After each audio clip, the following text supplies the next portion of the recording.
Yes, sir. We back for the Cook Up episode 5. You know what I mean? Weekly fun this. And we got a very special guest today. We got, in my opinion, one of the best out of Antigua. You know, I personally am a big fan myself. Understand? We got Justic. Welcome, my brother. Welcome. Great. It's amazing to have you. I'm not gonna lie. You're the biggest artist we've had on so far. Shout out to Meech for setting this up.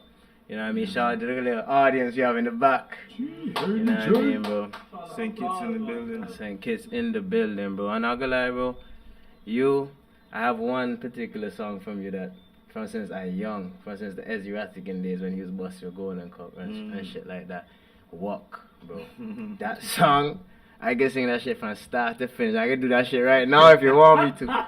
You understand me? From start to finish. Anybody who know me, she do it properly, and when she push it back on me, and girl tell you turn it when you get that feeling. All you do is talk to me, I feel your body talk to me. You're so sexy, I want to take a bite.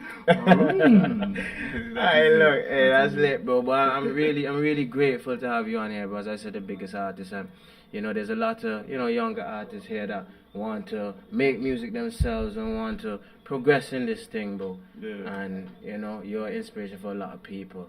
You know, they want to dive into your mind a bit more. You know what I'm saying? But how in terms of your creation process, when did you realize that music was your thing to do? Since I was like 2 years old, I grew up in a musical family. First and foremost, mom was and still is to this present day, a gospel artist, so to speak. Really? She has her own songs on YouTube. You know, C. Philip, Caroline Philip, Yeah. CP. My dad is a worship leader as well. So from as far back as I can remember, I was exposed to instruments. Dad made sure I had a piano. He made sure I had a guitar. So I was around instruments. I learned to play piano classically. Shout out Miss Marianne O'Reilly, Tim O'Reilly Auditorium Rhythm Master. Okay. She actually taught me piano. Miss Nias, she taught me piano and the recorder. That was the first thing we learned. Mr. Thomas out to St. John's Catholic, first person to teach me guitar. And shout out Newton Charles, who really let me realize that what I was doing musically was an actual gift, because I could play by ear. I could pick up on whatever note. If you play the note back then, I could tell you what key it was. Like, there was things that I did naturally that I didn't realize it was an actual gift per se. You know, so when I went to his class and he's like, I'm gonna play such and such and such, play back what I play. And I was probably like 8 years old or whatever. He'd play chords, and I'd play back. And he's like, you know what you just did there? You play by ear. I was like, okay, well, wow, is that a big deal or something? You know? Natural ability, understand? But yeah, it would have, years down the line, I would have realized what that means, playing by ear. Because some people can just read notes and play the notes. But if a singer just started to sing, they might not necessarily be able to pick up on what key the singer is singing in because they can't play by ear. So it's a big deal, man. So when you say big up to the musician, them that play by ear, when you see you strike up with a live band and they pick up and follow you, it's big. That's a gift. That's a talent. And that's very reputable, bro. That you can not only remember but still give the shout outs to the people who made you understand that natural ability you had. You understand what I'm saying? Because that's so important. Like when the Mike Tyson has said in the Jake Paul fight in an interview, he said he's a natural born killer. Jake is a manufactured killer. Which one do you think is more important to be, your true self? Natural. Do you feel like you have a more unique sound within that? Yeah, it's almost like photographic memories. I guess you can compare it to something like that. Just imagine somebody that can, photographic memory. They see whatever and remember it. For those people, I'm a listener type, learner and visual. If I see it and hear it, then it's a wrap. In terms of that, do you feel like when you're in the studio, does that natural ability, is it your friend or your foe in terms of are you pent up on one sound that you would look for? You understand? Or would you take advice from like a producer that you trust? Yeah, definitely from a producer I trust. And even if like there's no ego in the music thing still, so like you can take what people say and you take the good or you throw the not good, you know, garbage in, garbage out. So you never know what inspiration might come from the smallest person, youngest person, least inexperienced person in the room. You just don't know. Because like I said, when I was younger, I didn't know what I was doing. So suppose I meet a youngin, you know, and he in the studio and I sing something and he pulled me up and say, yo, Drastic, you know, I think you should do such and such and such. My reaction to stuff like that is normally, yeah, you think so? That is so cool? Alright, my car try it. Okay. Yeah. Now that's good, bro. That's good at the same time. You know, when it comes to creating music and, you know, indulging in your own craft, there's probably a lot of ways that you can create music. Yeah. You know, and endless. When you have that ability, it's almost like, okay, what song deserves the right creation process? How do you know? How do you know when to put a certain sound on a beat, or when to give it your all to a beat? What feels good to you? You never know until you hear it. You can ask Michi probably send me 100 beats. I know I'm gonna just jump and risk, you know. and he sent me a couple others because we have maybe 2-3 other probably unreleased stuff, you know, like. But Risk is a new song. Yeah, it's not even but I'm picky, man. But I like music. I like melody. I normally know if I'm gonna like a beat probably 5-10 seconds into it.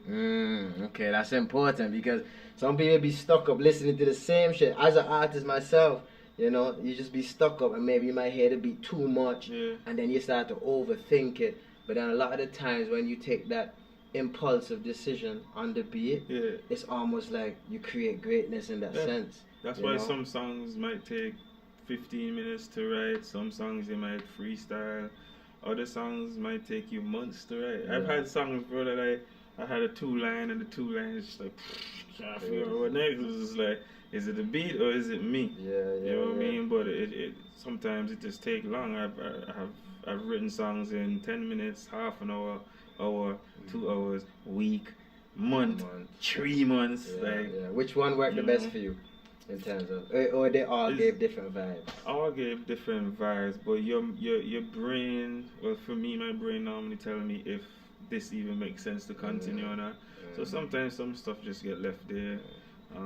You get newer beats, newer stuff that maybe even suit what you was trying to force on another beat or come up with might suit to something else. So it's just like, yo, I tried to write this song on this, but some wickeder on this beat. So that's facts. What you say your main genre is? Soca? There's no main genre. There's no genre. Okay. I'm a no genre type artist.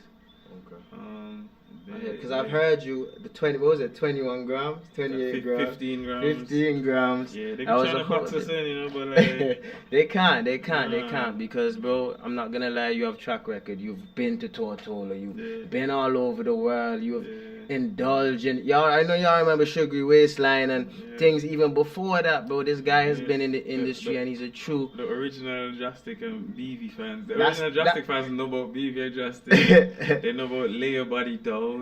You know what I'm saying? Which is like an R&B type joint. They know about Good Times. Like them tunes are the tunes my mother used to go Recreation Grounds just to hear. Taking Little V to Recreation Grounds and shit just there. I promise you, bro. That's why I have a lot of respect for you, for real. But let me ask you something, though. In terms of having your unique sound, but still satisfying traditional soca, right? How do you branch the two? How do you stick with the traditional, you know, instruments or traditional sound, but still keep your own unique style? Boy, it comes out depending on which producer I work with. For instance, lately, I mean, Cinderella, Sweet Antigua, Oh Yeah, song, like a lot of my songs I co-produce, so like I always hear music in my head. So I might make a skeleton beat and then send the stems to another producer that I think can bring it to where I want to bring it to.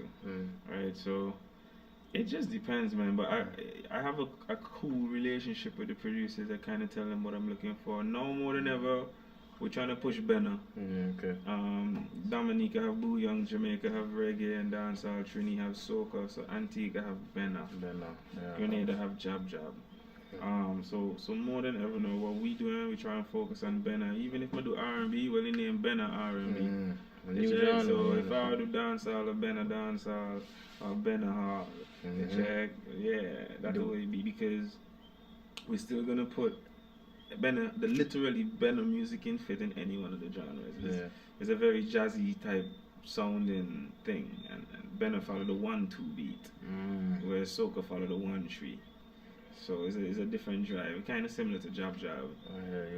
So you would mix the, for example, say you have Benna dance or Benna hall, you mix the two elements of it and put something in there. Drum or something. And I feel that's what we need. You know, I had a conversation with my partner the other day. You know how rap music is evolved. You know, it used to be boom bap, but then the drums start to become faster BPMs. How do you feel like soca in the future can evolve itself? Because it's a very one time a year type of thing, so it's like you're waiting for that type of year, so you want it. However, in order for it to be more, popularized globally, which means more money, more fans for everyone. The message, what do you think? Maybe it's maybe the melodies and the message. Because I mean, Afrobeats bust and take off, I feel like, because it has just contagious melodies. So I think that's one of the things. And then the music is Afrobeats, if you notice, is a lot of party stuff. It's not limited to jump and wave, Bacchanal festival, that. So Justin Bieber Sorry song is a soca song. Is it too late now? This is alright. That's true. That's a tune. Oh, you know what that is? That's a tune. That's a tune. Straight soca. So that's a check. That's like give me like soca pop for real. You know what? You know who I feel like? Rest his soul, Ricardo Drew, bro. He really, was pushing, in his own way, pushing his vibe, which was actually manifesting itself into something different. I feel like even if you hear the tune. Was it For All You? Those tunes about. Give me a little bit about your relationship with him, and how that affected you, your artistry, and how you think affected the scene down here. Me and Drew go way back. In fact, when I started soca in 2010 with Sugar Wasteland, we were both managed by two brothers, Omari Harrigan and Karim Harrigan. So we were known as the two artists that managed by the Hurricane Boys, and we did everything out of Chosen Sound. So a lot of his early music, early songs, we co-wrote, we co-produced. We were just there. At Chosen Sounds, right? We was just there. It was artists there. Just Bus was always in the back, building some beat. And just artists was always coming through, So we put in a lot of work back then. Dreaming, that's how Dreaming came about. I must be dreaming. We did That Body. We did Stick to Me Like Glue. Like all them stuff came through there. So it's a lot of as I can say, when you make music with your brothers, it's a different bond. It's a and different we type a bunch of rhythms connection. together. Even Walk, I think, Drew was on that rhythm. Bro, which song went? And what's like one of the? We got to run it up after. I was like that. Like I'm a criminal. And if I want you, I go lock you. I go lock you down. You got it. Jeez. But what was like the best story like you can remember from back then? You know what I mean? Something that always stick with you. Me and Drew just got a lot of moments. I think one of my favorite moments with him would probably be when he brought me on stage for Miami Carnival. Wow. One of them events for the first time to perform Guava Jam. And he showed me a lot of love, man. Wherever he went, he talked about me. He always telling them about me. He always trying to bring me up. So Yeah, rest in peace to my boy, man, for real. Big loss for Antigua and the music industry here, because like I think he had next, like Machel, like Yeah, he was bro. ready, he was right there. He was on that trajectory, you know what I mean? And even apart from that, you've been on tours, you've traveled the world, you understand, to do soca music and your own version of music as well, which is bigger. What is also one of your most memorable moments traveling for you? Yourself, where they was standing up in front of a huge crowd, and you didn't know people overseas listen to your thing. There was that time I did Soca Monarch in Miami and came first, but the thief man give me second. I never do that. The man who promote the show managed the artist that win. It's always some kind of corruption. Not for real. For real. And then doing Canada's Got Talent, that was an amazing experience because you watch that stuff on TV. So when I actually went out on stage for the sound check, and I was just like, wow, this nice black shiny tile up stage, and the sound system sounds so good, and it's like a theater setting. And I was just like, I was like, this is what it feels like to be actually here. It's a surreal feeling. It feels rewarding because you put in so much work and you fight to get heard or bust or blow. And there's so much obstacles along the way, so it's like moments like that you hold dear to your heart, because it's like, this is what I work my ass off for. At the end of the day, to have this moment here, share my music with this audience, be appreciated by that audience, outside, and it feels good because wherever I go, they appreciate my music.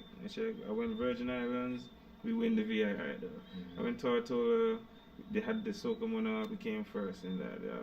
We went Canada, we win Rising Star, we reached last stage in CGT. Like, you go Miami, you come first in the Soca Monarch. Like, that's it's showing that I think you need to bring back something like Rising Star. You get what I'm saying, for real, bro. We at what? With minutes. I have so many questions for you. 2 more questions for you though, in terms of because of the timing. And I want to know, for a younger artist coming up, somebody who may be in their room, maybe how they set up and they dropping music, they don't know how to promote their music, so they just drop in, bro, and they feel like, yo, this one go bust, but nothing ever bust. Yeah, but I got you that up to this day. But how does an artist, keep themselves motivated?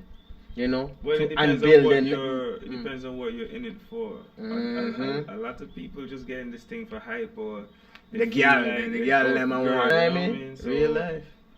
Like I said, I grew up in music, so it's always been a part of me. So it's not like I just decided one day that, I think this looks cool and I want to do it. Like, nah, I just always did it. For sure. You check me walk up and down from the campus, I have my headphones on, and me chant whatever dance I may listen to, and the man's just like, yo, why you don't enter competition? Like, you should enter the song competition. It's like, cool.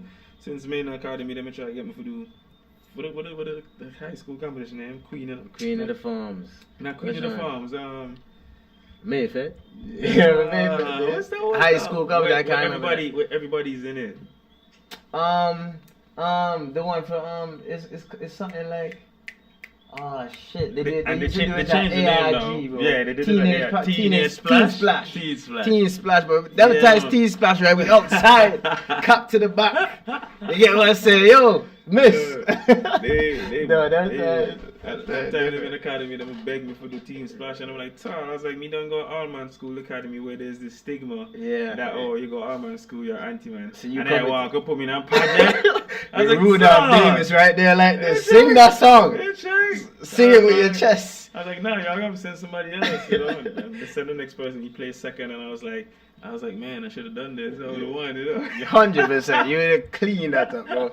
Just from even, we talking about this, is that natural ability as well. You said what you're doing it for. People, it's so important, bro. Yeah. You should even be thinking about busting to the point. You should just love this so much that you take it upon yourself to learn your skill set and learn the craft, study the grades. Yeah. You understand? Be a student to the game, bro. Because you will quit if you're in it for the wrong reason. You will quit. Yep.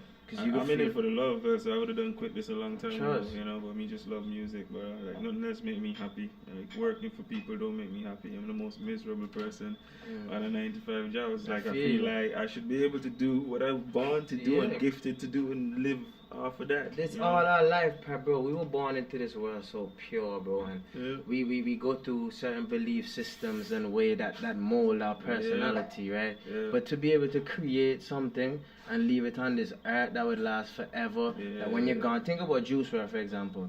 Bro, your music will be played forever and ever, and that's beautiful, because someone could be crying in their bed but listen to your tune walk, for example. A nigga like me going through something, listening to that shit, and you just feel a sense of comfortability, and someone's wrapping their hands around you. That's the most beautiful thing about what you do, bro. And it brings me to this last question I want to have for you, because we have to get going here. But what's one thing that you've been through in your life, you know what I mean, that it could be good or bad, emotional, physical, that you can always look back and say, yo, I've been through that shit, nothing can break me?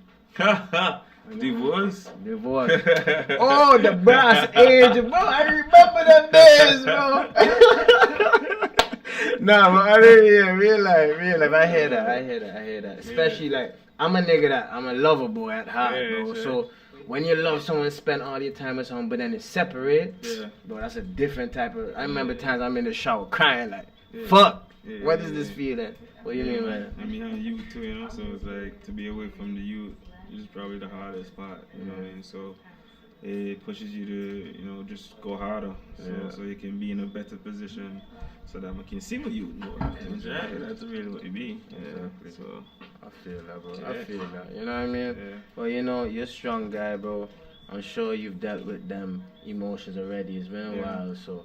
That's the most beautiful thing about it. You're nonchalant now and cool. You know, you have to stay stoic sometimes, but like, if you get too emotional, you can feel it when you want to, like on your ones, to make yourself know that you're not bottling it down. True. But at the end of the day, you got life keep moving, everything keep moving, and there's someone always better for you out there. You know what I mean? And bro, I love you, no lie, bro. You've been a heavy part of my childhood, bro. I love soca music. I love jumping out. You know, look at my old Instagrams, Wrong Advisor. You see me jamming to them tunes, I see you in Chatterbox one year jamming.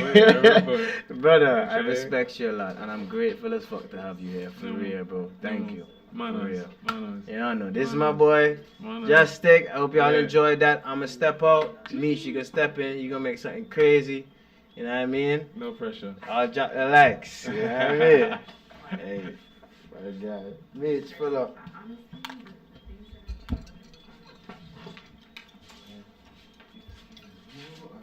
Kind of vibe in, bro. Great. Great entertainment. Pop dancehall, I guess. Pop dancehall. Y'all hungry? I can get y'all some food on Be great. Pizza. Great call. Meet you be in the dance. Some creme brulee. Creme brulee. We getting creme brulee from, for next week. Yo. Yeah, welcome to the live stream again. Amazing interview from the man Justic. I don't know what that feel like, bro. Some people have a different At the